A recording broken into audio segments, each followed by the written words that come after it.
అంటే ఒక cross section of పీపుల్కి మాకు అప్పుడు ఎంపీస్గా ఈ తెలంగాణ ఉద్యమం వలన అందరితో టచ్ ఉండింది. సో ఒక సంబంధాలు క్రియేట్ చేసుకున్నాము.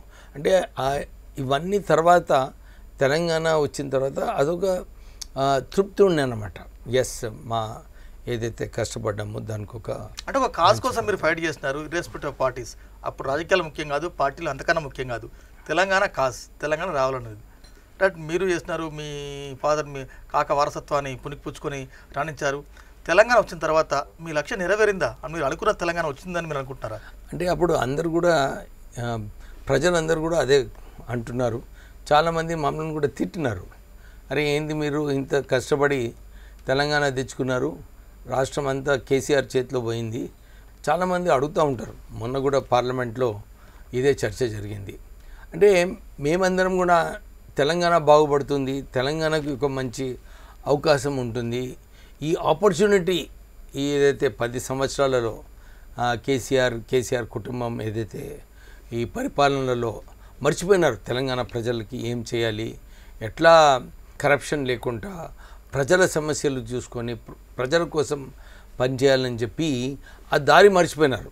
కేవలము కుటుంబము ఎట్లా పట్టు ఉండాలి, ఎట్లా సంపాదించుకోవాలి, ఎట్లా అన్ని చోట్ల కూడా కుటుంబ పాలన ఉండాలని చెప్పి ఆ ఆలోచనతో వారు పనిచేయడం వలన తెలంగాణకి ఏదైతే అవకాశం ఉండను అన్ని రంగాలలో ముందుకు వెళ్ళటానికి, ప్రజలకు సంతోషపెట్టడానికి, అంటే ఏదైతే ప్రజలు అనుకున్నారో మాకు డబుల్ బెడ్రూమ్ ఇల్లు వస్తుంది, మాకు అన్ని పథకాలు ఏదైతే మాటిచ్చారో ఇవన్నీ కూడా వస్తుంది తెలంగాణ వచ్చిన తర్వాత అని అనుకున్నారు.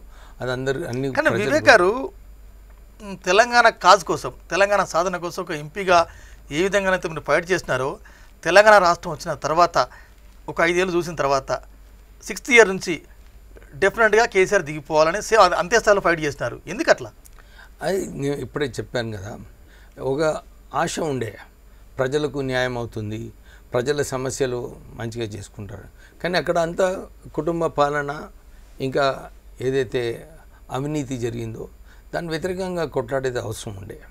ప్రజలకు యాక్చువల్లీ తెలంగాణ ప్రజలు ఎప్పుడు కూడా అహంకారంని సహించలేరు.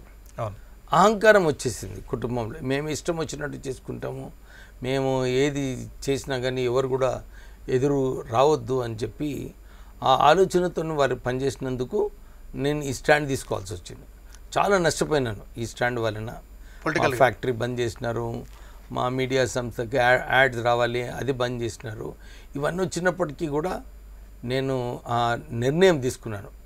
తెలంగాణ కోసము మనం ఎట్లయితే తెలంగాణ రావాలని కొట్లాడినామో తెలంగాణలో కూడా మంచి పరిపాలన ఉంటే బాగుంటుందని చెప్పి వ్యతిరేకంగా కొట్లాడాల్సి వచ్చింది.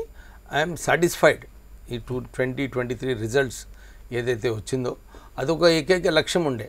మంత్రి గారు, మీరు ముఖ్యంగా తెలంగాణ సాధన, కేసీఆర్ ఫ్యామిలీ ఈ అవినీతి ఆరోపణలు ఎలుగెత్తి చేయడంతో పాటు కాళేశ్వరంలో అవినీతి జరుగుతుంది అని ఫస్ట్ చెప్పిన వ్యక్తి వివేక్ వెంకటస్వామి. అంటే ఇవాళ అంటే కాళేశ్వరం కమిషన్ ఎంక్వైరీ రిపోర్టు ప్రభుత్వానికి వచ్చింది కాబట్టి, కాళేశ్వరం కమిషన్ ఎంక్వైరీ తారాస్థాయిలో ప్రచారంలో ఉన్నారు కాబట్టి, అంటే మీరు డే 1 కాళేశ్వరంలో అవినీతి జరిగిందని ఎట్లా చెప్పగలిగినారు? అంటే ప్రాణహిత చేవెళ్ళ ఎప్పుడైతే మేము ఎంపీస్గా ఉన్నామో అప్పుడు Maharashtra chief minister, Andhra Pradesh chief minister వాళ్ళు ఒప్పందం చేసుకున్నారు.